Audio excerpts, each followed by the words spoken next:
Salut, c'est Trado, je suis content de vous retrouver pour la mise à jour de l'analyse technique du CAC 40. Au programme, la préparation de la séance de mardi, quelques plans de trade possibles, le suivi de mon trade, les news qui ont émaillé l'actualité. Je vous retrouve de l'autre côté.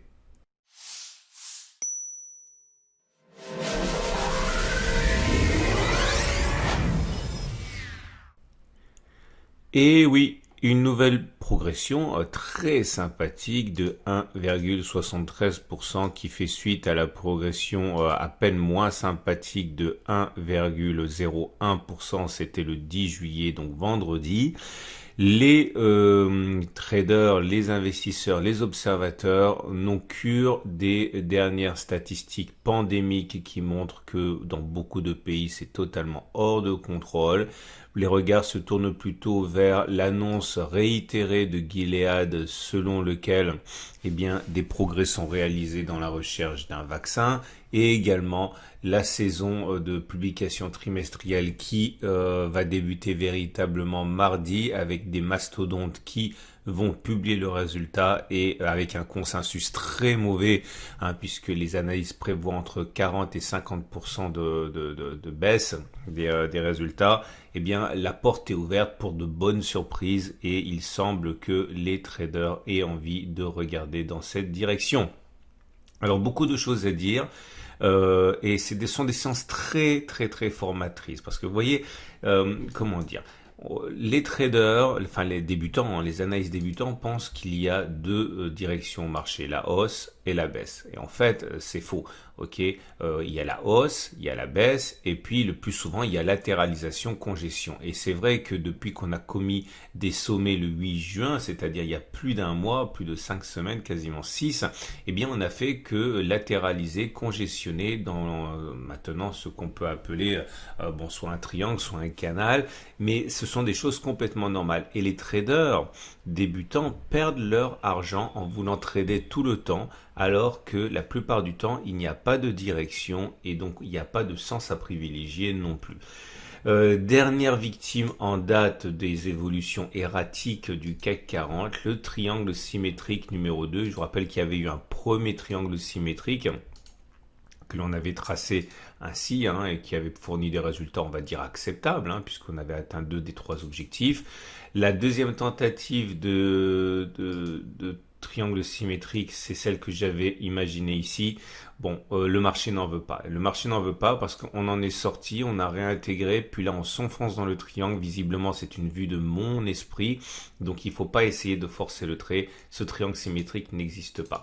Qu'est-ce qui existe? Pour l'instant, une oblique ascendante ici, susceptible de bloquer les cours à un moment ou à un autre, on n'est plus très très loin. Mais également deux gaps, un gap qui a été rebouché ici, c'était le gap qui a été ouvert le 7 juillet, et en même temps que l'on peut enlever ce gap puisqu'il a été rebouché, on a ouvert un nouveau gap ici. Vous voyez bien, il n'y a pas de cotation entre les plus hauts de la séance du 10 juillet et les plus bas de la séance du 13 juillet. Il y a un petit gap ici. Alors, ça, c'est à mon avis un triangle, un gap commun, comme le précédent, c'est-à-dire des gaps qui sont voués à être rebouchés assez rapidement et qui n'annoncent rien de plus qu'une sorte de congestion, ce qui est complètement compatible avec l'idée que je me fais de l'évolution actuelle. Je vous rappelle que si tout se passe normalement, on aurait donc le mât d'un fanion ou d'un drapeau. On aurait, alors je sais pas, est-ce qu'on aura quelque chose comme ça, c'est-à-dire plutôt un fanion? Est-ce que l'on aura quelque chose comme ça, c'est-à-dire qu'on aurait un mât plus un triangle descendant droit? Est-ce que l'on aura, allez, pourquoi pas, un fanion, un drapeau de cette mer? On ne sait pas. Mais ce qui est sûr, c'est que dans ces 3 cas, on serait qualifié pour une formation en drapeau, à condition bien sûr que cette figure de consolidation ne dure pas trop longtemps, et normalement la sortie se ferait par le haut. C'est pour ça qu'il faut, à mon avis, conserver un biais haussier pour le moyen terme, même si encore une fois il y a toutes les raisons fondamentales d'être inquiet pour l'économie. Graphiquement, normalement c'est une sortie par le haut qui devrait se faire à terme, ce qui nous amène donc à la possibilité d'envisager une fourchette d'Andrews. Alors ça va faire l'objet du backtest du jour, j'en ai parlé déjà, j'en ai parlé vendredi en fait. Donc là on avait notre fourchette d'Andrews, et comme vous le savez, si vous suivez mes analyses depuis suffisamment longtemps ou si vous avez lu le Pacte Outrado, normalement, dans près de 80% des cas, l'objectif d'une fourchette d'Andrews, c'est d'aller toucher la médiane, ok, la ligne du milieu. Et lorsque cela ne se fait pas, on sort de la fourchette d'Andrews, comme c'est le cas aujourd'hui, sans avoir touché la médiane. Ça s'appelle un refus de médiane. Et le refus de médiane, c'est intéressant parce que, et là aussi, hein, j'en parle dans le Pacte Outrado, c'est que généralement, on va chercher un contact avec la ligne 1, 3.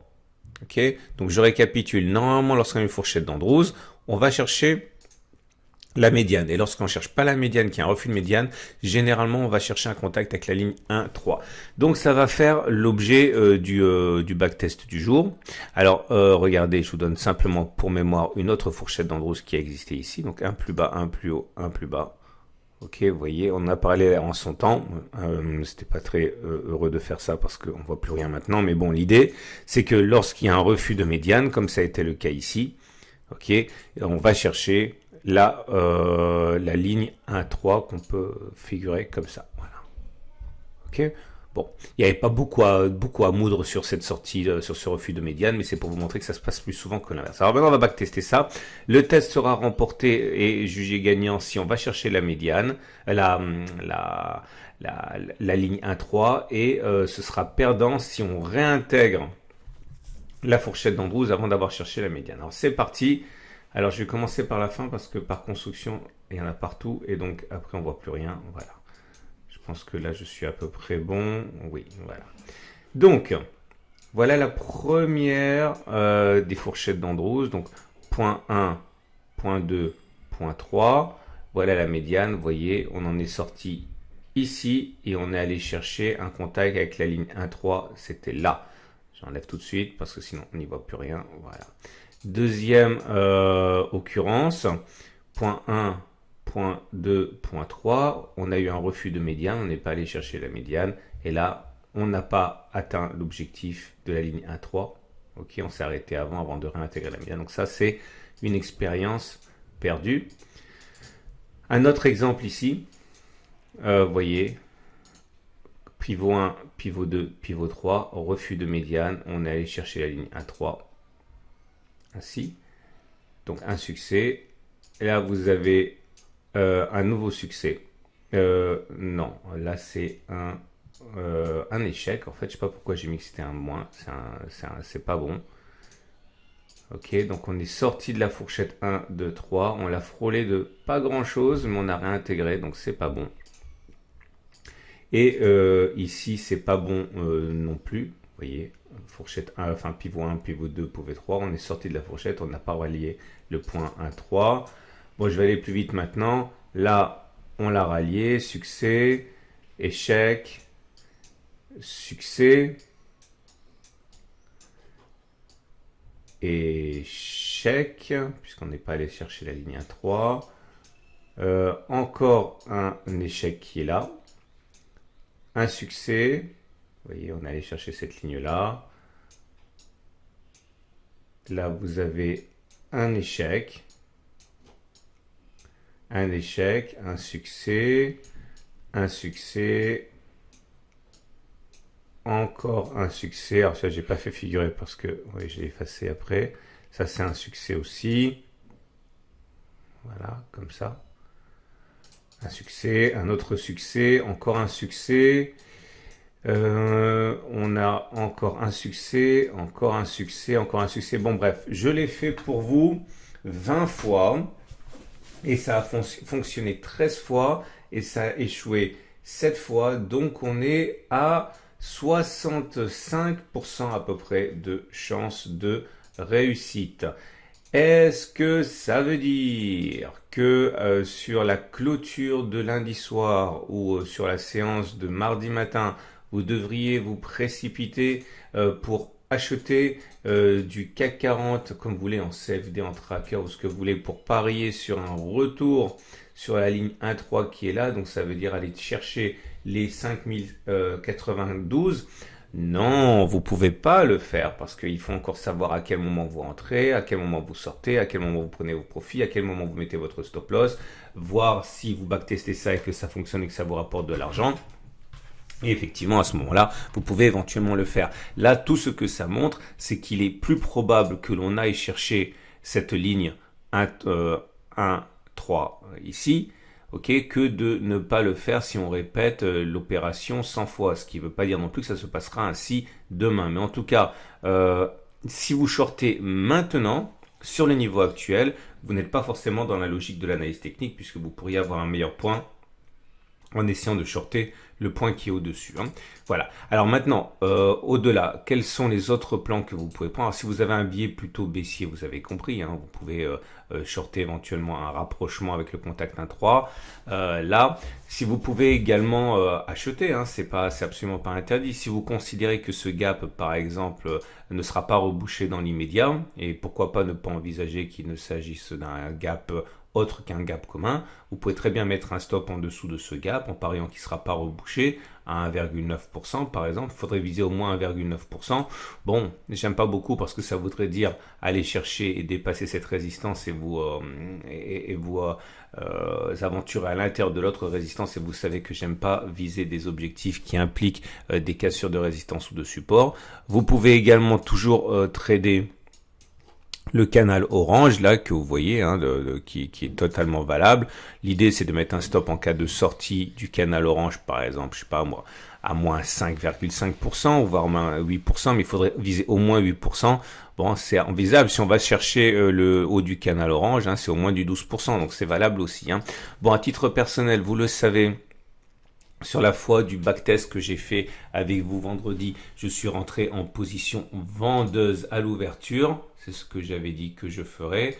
Je vous rappelle que mon objectif, j'invite à regarder la vidéo de la veille pour comprendre, hein, c'est que l'on aille chercher la M50, ok, à peu près à 4,2% de gain, avec un stop au-dessus des plus hauts, là, mettons à 2,2, j'en peux plus exactement, mais bon, j'ai un bon ratio gain-risque, et donc, voilà, peut-être que ça va louper cette fois, peut-être que ça va réussir, j'en sais rien, mais je sais, et on l'a fait ensemble, hein, et je l'ai backtesté sur beaucoup de données, que sur 100 fois, ça fonctionne plus souvent que ça n'échoue. On va faire vite maintenant, parce que là, ça prend du temps. Regardez la moyenne mobile à 7 jours, la moyenne mobile à 20 jours, la moyenne mobile à 50 jours et les bandes de Bollinger. Voilà. Alors, c'est étrange parce que tout est redevenu haussier d'un coup en 2 séances. Hein. La M50 qui donne la tendance de fond est haussière, on est au-dessus, donc c'est en tendance haussière. La M7 et la M20 sont ascendantes, on est au-dessus, donc la tendance prétendument de court terme et tendance générale sont haussières. Alors, vous savez que moi, quand on est en période de congestion, comme c'est le cas actuellement, j'y fais pas attention. Mais si vous êtes de ceux qui accordent de l'importance, quoi qu'il arrive aux moyennes mobiles, vous êtes tendance haussière de court terme, de moyen terme, enfin de court terme, tendance générale et tendance de long terme.